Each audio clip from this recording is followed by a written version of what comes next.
back to the channel. I am Chase, and today I am reviewing this book right here, Event Leviathan. I picked it up over at my local shop that was having a $1 book sale. Every book in the store was $1, unless it had just came out unless it was a new book that week. That's what I'm trying to say.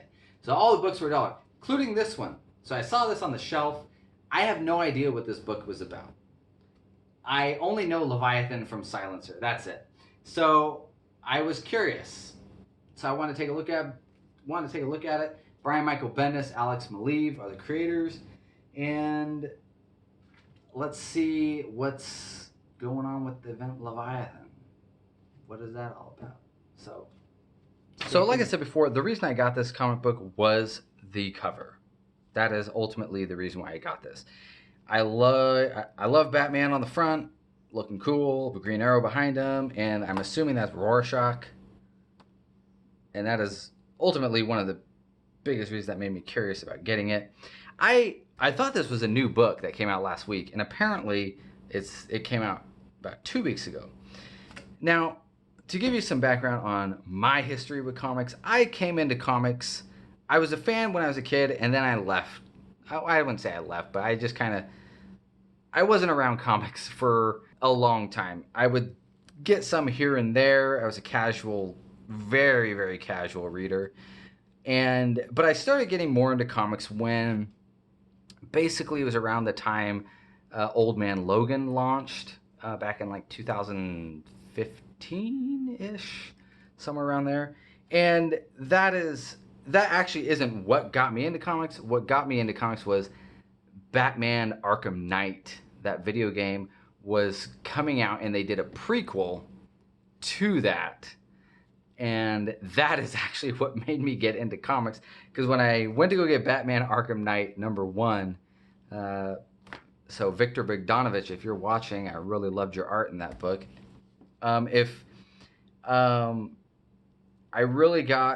So I got into that book, and then they were going to be launching Old Man Logan that year, and it was like a month later.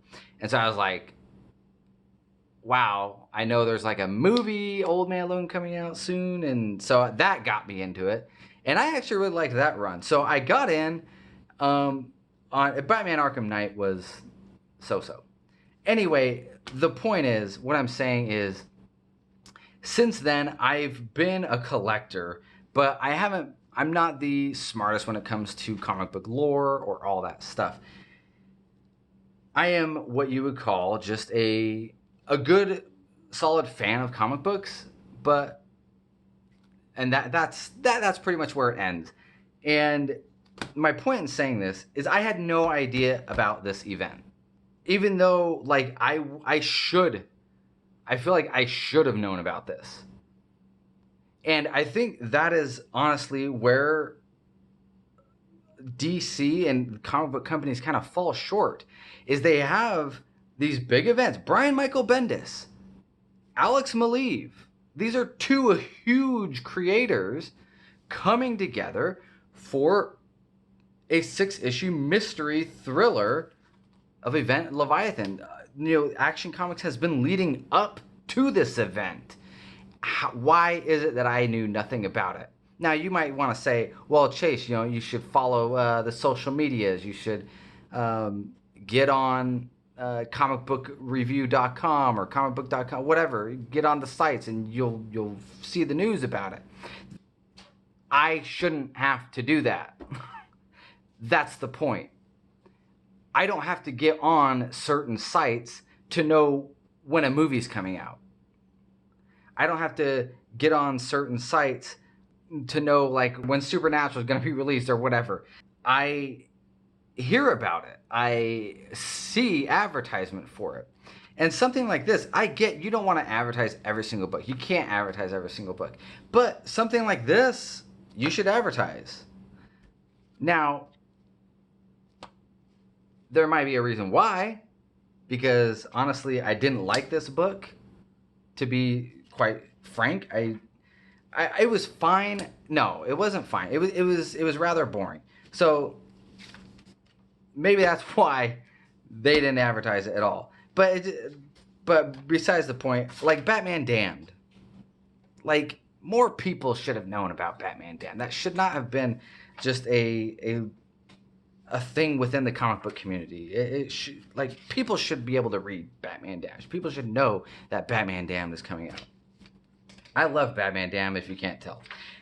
Anyway, let's get into this. So, cool art by Alex Maleev. It really is. And we see Batman here. He is coming into this, like, warehouse kind of structure. I guess it's an old building, advanced research group. Argus. And Lois Lane is there.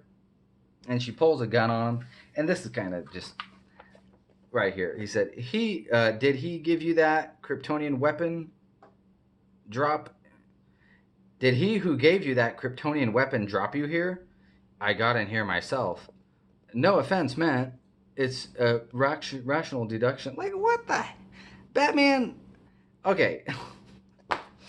Batman's not going to talk about that. And he's not going to talk like that. And he's not going to, whatever, soy boy apology like that. Okay, literally, cut it off right there.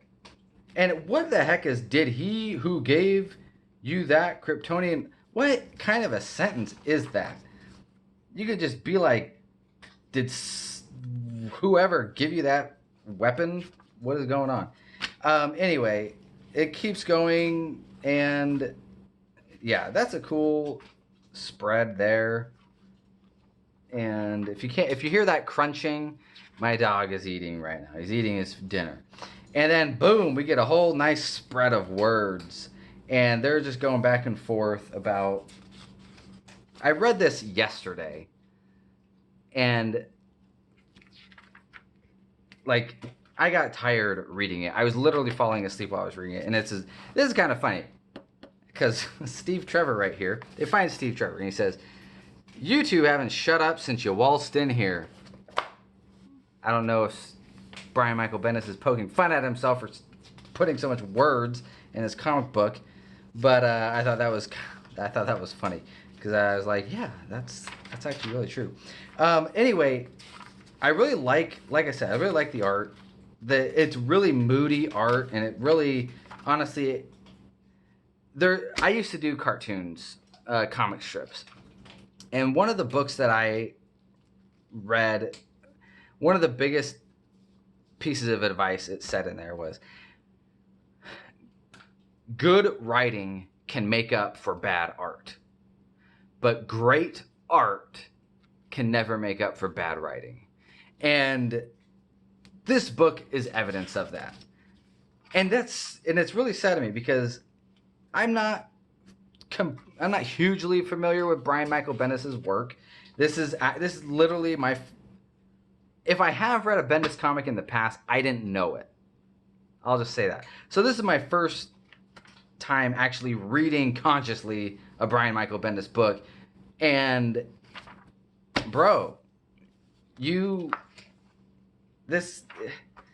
didn't like it. It was boring. Like, there's a cool thing here. I mean, and like this, like when I read this, I forgot. It's so convoluted.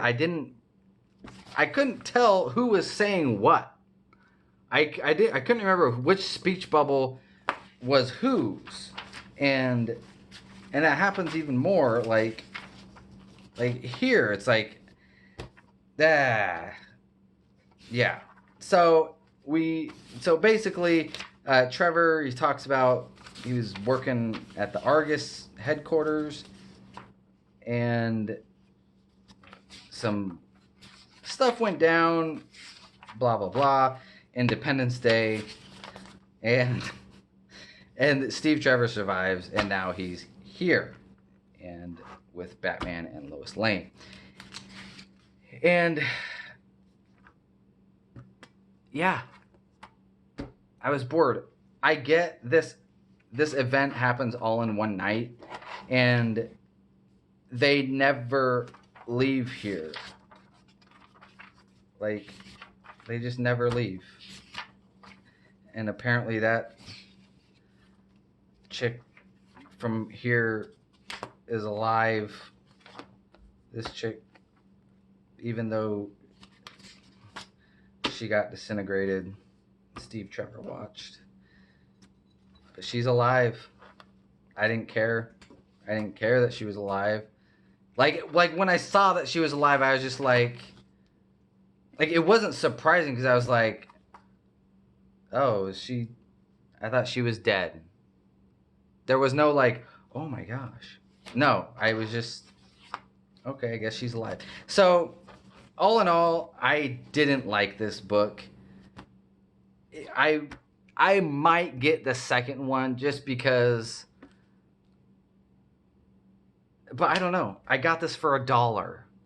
And that is literally how much I would have paid for it. I wouldn't have wanted to pay $4 for this. If there wasn't that sale for $1 a book, I wouldn't have picked this up. I picked this up to give it a chance, and for $1. So if you do find it for $1, would I recommend it? No. No, I don't think I would. But not because of anything of the story, but because I'm tempted. I want to give Bendis a chance because, like I said, I've never consciously read one of his works. So I might pick up number 2 just because I'm curious. Other than that, it was no. Like, this book made me so bored, and I felt so lazy after I didn't even have enough strength to get up to throw it in the trash. That's how bored it made me. I just wanted to